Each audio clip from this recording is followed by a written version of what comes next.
I've known Chief Law when he was Chief Pele Faletongo. So that's how long I've known him.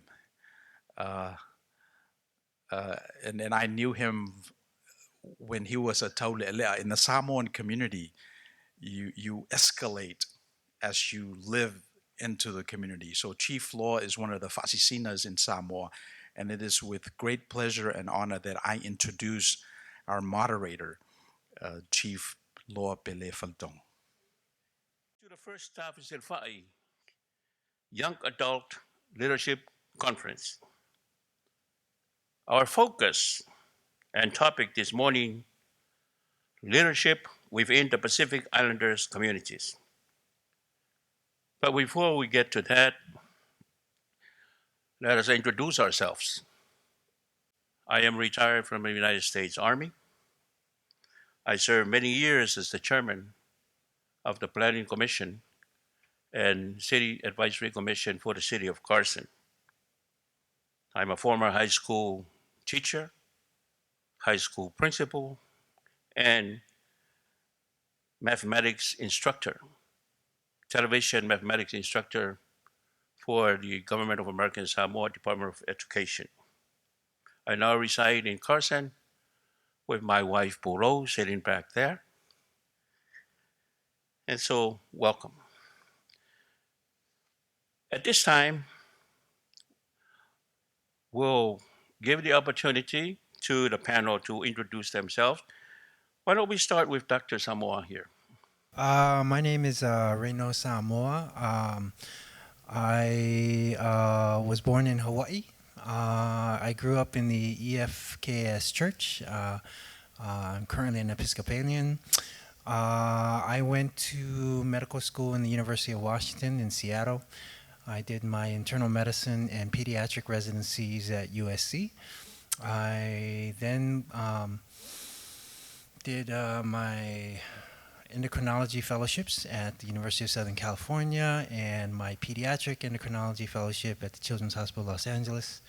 And so I'm currently a associate professor at City of Hope, where I lead research projects in regards to biomarker development and discovery in diabetes patients, but I have a very strong interest and passion for treating diabetes in vulnerable populations, which includes Samoans and other Pacific Island groups.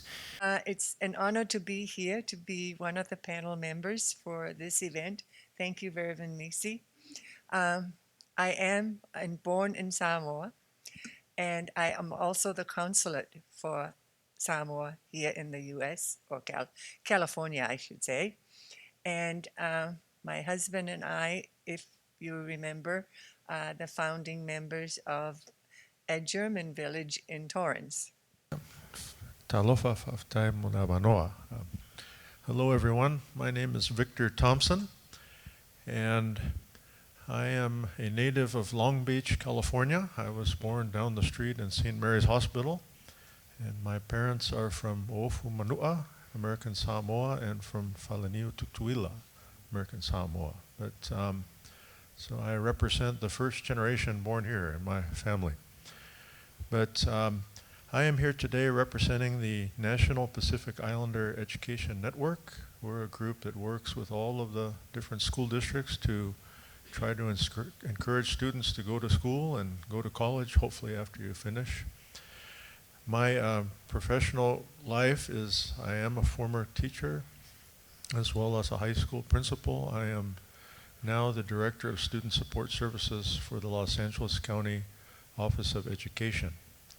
I am referred to as a doctor, but I can't help you if you're sick. I have a degree called the Doctorate of Education, which I earned at Pepperdine University, but it's good to see everybody and good to be with you. Good morning, everybody. My name is Pastor David Katina, Someone asked me if I was part of the Katinas, and I am the oldest brother, but they kicked me out because I got old. I am, my wife's name is Debbie.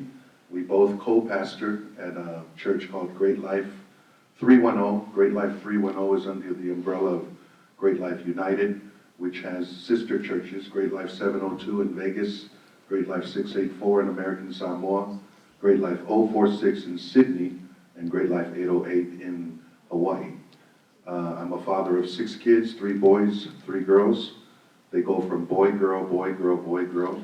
That's how we ordered them. And I now have 2 grandchildren. My oldest granddaughter turned a year old, and my youngest granddaughter turned 5 months old yesterday. So it's good to be here with you. We believe in you. You're not the church of tomorrow, you're the church of today. And so we want to equip you today because the future started yesterday. So thank you. Talofa and good morning. My name is Doria Ngalua Thomas. I am an attorney. I've been practicing for a little over 5 years now in Long Beach. I was born in Los Angeles, but my mom is from Tafesilafai in Samoa, formerly Western Samoa. I attended college at the University of Washington in Seattle. Go Huskies. Woo! And I went to law school at Chapman University. And yeah, like everyone else here has said, we're really excited to see so many young people here, and hopefully we can impart, some leadership skills to you so you can be effective leaders moving forward into the future. So let's hear from our leaders. Let's start with Dr. Samoa. What is your current leadership style? And is that your preferred leadership style? Like many kids, when I was growing up, there wasn't many opportunities in regards to academics. You were either going into the military or you were going to try to get into the NFL, which speaks to our current rates where there's a lot more NFL players than there are Samoan physicians. For the longest time, I thought if I just stuck to that, stayed in my lane, and I did well in school, that success would be just being a physician and providing care. But what ended up happening was that the more you learn, the more is asked of you, And so all of a sudden, I was thrusted into this role of being the liaison between Western medicine and the Samoan community. Being a leader, always remember to serve. Service is the aim. Each leader is different. Each of us has different personality. We have different attributes. We are different. And so my style of leadership is this. It is called collaborative. Each day when I come to my office, I have about 40 employees. I speak to every single one, every single day. Because in my opinion, I have to have a good relationship with every person in order to get them to move. When I was growing up in a minister's house, I said to myself, I'll never become a minister. So one of the first keys that you need to understand as leaders, never say never. Because here I am, a minister. As far as my leadership style, I don't know which category this would fall under. But my wife said to me several years ago, you seem to always lead according to the need at hand. Whatever the need is, I'll do that as a leader. Growing up in the ministry, my colleagues, we have, and Reverend Misi Tangaloa knows this, we have a phrase that we use among us as ministers: what's your calling? What's your assignment? Where are you? And your calling determines your title or your position, whether it's pastor, minister, bishop. There's a saying, don't curse the darkness, light a candle. Everyone talks about the darkness. Everyone talks about the problem. But leaders come up with the solution. And so what is it that you see around you? What is it that you see around your world? In studying the Bible, I just have this personal opinion that Jesus didn't change the world. He changed 12 guys who went and changed the world. Some people think that being a leader is the easy role, right? Because you're just the person in charge and you're telling everyone what to do, and so you don't really need to do the work. And that's absolutely not the case.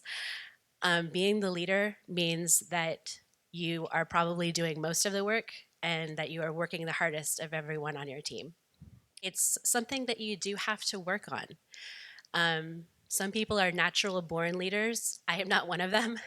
Um, but if you, it's something like, being a good athlete or, being a good attorney or being, talented at something. Even if you're not naturally talented at it, you can still work on it, work on your skills at being an effective leader, and you can get better at it as you do it. So I encourage all of you to seek out leadership opportunities. I started about 35 years ago, really energetic, wanting to make a difference in the world. And I had been asked to go to San Francisco, where the Office of World Affairs was located, where it first started. And I walked in, and they had this big old poster, and it had these three critters in there. They were like raccoons in a basket. And it said in the caption, "There are those who make things happen, those who watch things happen, and those who say, 'What happened?'" Leadership to me would be all three. Making, to be able to plan, to have a focus, and whatever the mission that you are in, the company or in the organization or in the church, it's that you must be able to move forward. You're that drive, you're that engine, you're the one that's gonna get everybody on board. The watch. Now, in this case, the way that I believe the person who created that poster made it, intended to be that these are people who are just sitting back and watching what you're doing. Not gonna help. But I think in a leadership role, you need to watch. You need to watch in another spectrum in terms of you watching what's going on, monitoring, make sure everything's on target, right? And the last one, the people say, "What happened?" That you can do. Now, how could I use that in the sense of leadership? The way I flip it is that you as a leader, when you get your people so energized, you get them all encouraged, you get them to the point that their confidence are built up, that they complete their mission. You come out and say, "Wow, what happened? You did it! Everybody, we're going to celebrate." That builds the encouragement of that individual to say, "I can do it. I can do it." Thank you so much. Now, audience, you can make this panel feel very, very useful. You are the most important people in this room, you young people. And so please, ask questions of each of the panel. I really love helping, especially elderly. I just want to ask if you guys know any opportunities or any programs furthermore in education as in business majors. There are some few programs and I really want to get into like the field of business and I can't really go because there are a few people out there like there are some they watch and there are some they want to like put me down. You know, there are schools where they don't require teaching credentials. For example, some of the charter schools, the private schools, so they don't require credentials in order for you to teach. If you wanted to teach, for example, in a business school, then you would need at least a master's degree to be able to do that. But, you know, I do some teaching online. I mean, there are so many online opportunities today that you need to keep that in mind too, because I teach for 4 universities online. Not all at the same time, but. Well, I'm in high school, so I have to start thinking about college. And as someone who is half Samoan, half Maui, like affirmative action, and whether or not I would check African American or Pacific Islander. And I was wondering like which one would be better. Well, it's interesting because you can check more than one race now. I just learned this statistic about Pacific Islanders, and again, all Pacific Islanders. Over 56% in the United States now are dual race, more than one race. So it's very interesting. You know, my name, for example, comes from Scotland, Thompson, but typically, I would check Pacific Islander, but I would just use both to your advantage because there are specific scholarships and opportunities for African Americans as well as for Pacific Islanders. I'll admit there's probably more for African Americans than Pacific Islanders, but yeah, I would just do both. You're looking at Auntie Terry. There's so many different nationalities in her, so don't feel badly. I think I have about 9. Is that right? Is that right? Yeah. From German, English, Scotch, Irish, Portuguese, Samoan, Tongan, and Tokelau. It goes on and on. So don't be bashful. Enjoy your culture and be well. Okay. Hello, Go ahead. this is Taulana. I have a question about our generation, since most of us are maybe second generation born in America. How can we preserve being Samoan and then in a leadership role, but still be effective in the American culture, representing Samoa, but also representing we're American, we're Generation Y, and just thinking ahead in the mixing of cultures, like he said, the mixing, maybe we'll marry outside the race, but still holding on to the Samoan culture. Well, I was one of the, or is one of the original FOBs, fresh off the boat. And I literally say that because in 1952, the USS Jackson took out about 1,000 Samoan migrated. It was known as the Great Migration from American Samoa to Hawaii because Truman had changed the designation of the island from the Department of Navy to the Department of Interior. So all those who were part of the Navy, and my father was part of the Navy at that time, they were the Fita Fita, the original group that went under the governor coming in from America. So they all had to leave. And so they went to, they sent all of us up to in this freighter that was, imagine 1,000 people in there going up to this place. Anyways, what I'm trying to say that is I was born in American Samoa, left when I was a baby, and was up here. So I would be considered the first to come out. And so being in two cultures, I started off with the idea that I spoke Samoan very fluently coming up but by the time I went to elementary school, spoke Pidgin and then moved into an African American environment up here in the projects, and then going to school with a lot of Latinos, and so it was a mixed match. So speaking all of these types of accents and so forth. It's really you and your family and how your family raises you.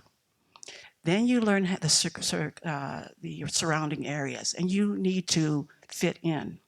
Unfortunately, that's part of it. That's why you have this gang mentality. If it's not at home, they're going to find a belonging outside. So how do you deal with that? Is to know that who you are, and to be proud of it, to be able to say that I am this, and to get involved with things around you, and look at what is your passion. Go for that, and be the best that you can be in that thing. And then how you represent is how you perform in there. How you, when you go out, how you within your family, how you within the general world, your view too. How do you view things? Is it one that's more centrist to yourself, or is it one that's more open, which would be much more acceptable in you getting job, in you being able to make it in the world? I think that's a great question because so many of your generation deal with it. My generation, too. I was born and raised in Oceanside. My father is a retired Marine, so my first language was English. And your question as far as how do you keep your, if I can use the term, Samoanness in a concrete jungle?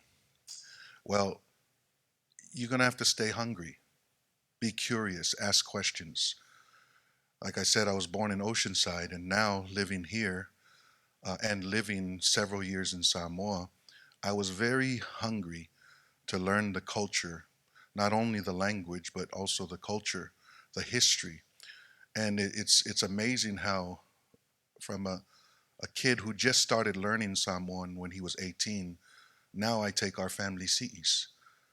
We don't have a Matai over my mother's family right now and my father's family. So our family here in LA, when they need to go take a CE to a funeral or a wedding, they call upon me now. And I feel that it's an accomplishment that was birthed out of curiosity, asking questions. Go to Fatlavlavis, listen to what they're saying, and also being hungry about the history of Samoa.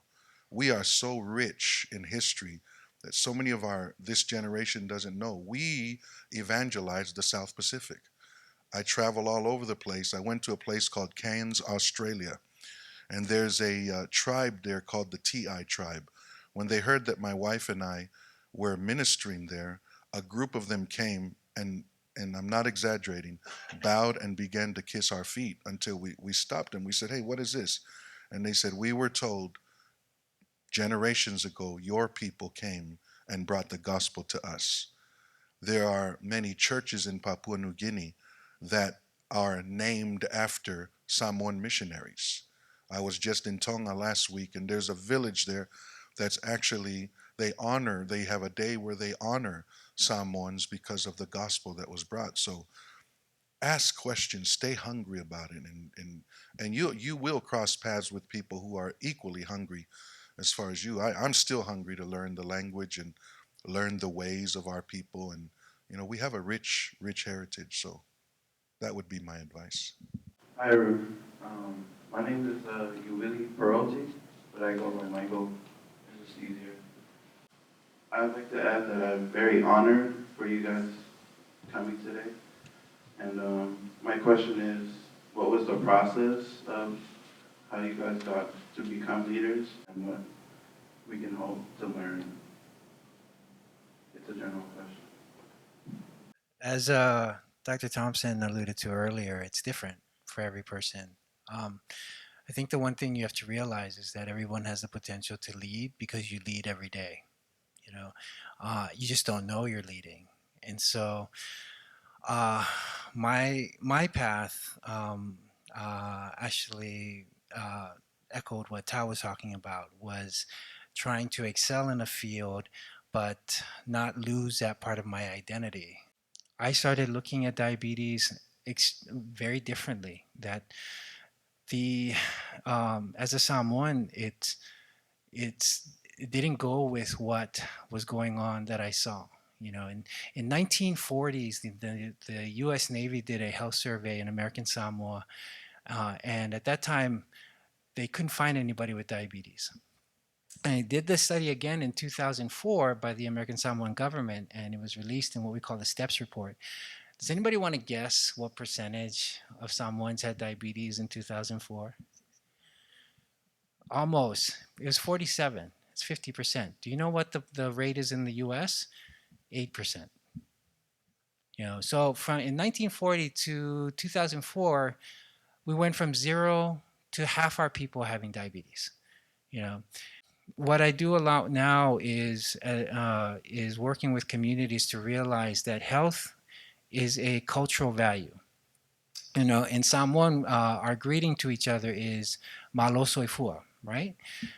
So what does malo soifua mean? It's actually a blessing that means good health and wisdom.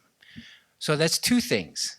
That means learning is a very important value to us that predated any European contact, but so is health, you know. And so when we work within churches, we try to get them to look at health from a different perspective, So I talk with Faifeaus and I say, okay, you talk about things that are important to the Bible. What do you say about eating healthier and exercising? And they say nothing. But when you look at the Bible, there's over 100 verses that talk about eating healthy. And there's more than 40 verses that talk about exercise. You know, they even have names. When you don't eat healthy, it's called gluttony. And when you don't exercise, it's called sloth. And so this is one way we get people to realize that health comes from inside, not from somebody else telling you what's important. In the old days, and I found it in some of the archives in Germany, that because Samoa was under the German government for some time, until the British took over, I shouldn't say Brits, I'm sorry, until the British took over, there we go. In the archives, they said that why the Samoans are beautiful people, I quote, that was said, it's because of their eating habits. They eat very healthy, from the sea to the ovens to self, from the plantations to the ovens to self. So until the Brits, or the British, sorry, came in, they introduced something called pisupo, and that is not healthy. So you must remember that. Stay away from pisupo, okay? Is that a promise? Yeah. Doria, would you like to encourage these young potential lawyers and doctors that they can do it? You know, my parents are teachers, and I don't have attorneys in my family. So coming into it, you know, I was kind of learning how to do it on my own for the first time. And actually, the way that I got interested in it was that in high school, I just happened to try out for our mock trial team. And in our mock trial team, I found out that I really enjoyed it, and I really thought that advocacy was something that I might really want to do. So one thing that I encourage you to do is to try new things, even things that you think you might not be interested in. You know, even if it's like drama or, you know, the music program, or, you know, just something that you think that, you know, I don't really, you know, do that. I don't really want to try that. Or academic decathlon, or I know there's a lot of different things that you can try just to see if you can find out that you might actually have these interests. Hi, my name is Vital, and my question is,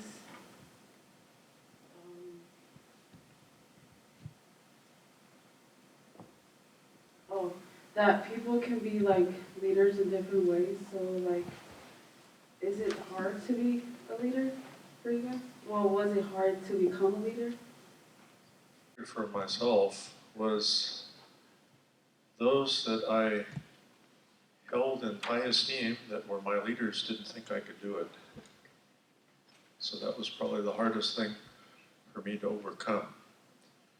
But you may or may not believe it, I don't particularly like public speaking either, and I speak all the time in front of hundreds of people, but they say, well, you look very calm up there. I said, calm? It's killing me.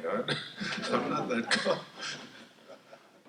So I would say for me, it's just overcoming our own personal doubts. But again, all of our panelists today have shared with you we come from a culture that serves people, that helps people. We have a rich heritage, so there's no reason to have any doubt. We can do anything. I want to thank you so much, the panel, for supporting the first Tafesilafai Leadership Training Symposium for young adults. And thank you so much for agreeing to be a panelist this morning. So I thank you again, and God bless. I was so impressed with the panel today. You know, people have busy schedules, but yet they felt that you are important. And don't take that lightly. Don't take that lightly. They left their positions just to come here so they can pour their lives into you. And I think it's because someone also poured their lives into them. And they're at a point in their life where, you know, there's not a whole lot of years left. So they figured that you are worth taking the time from their schedule.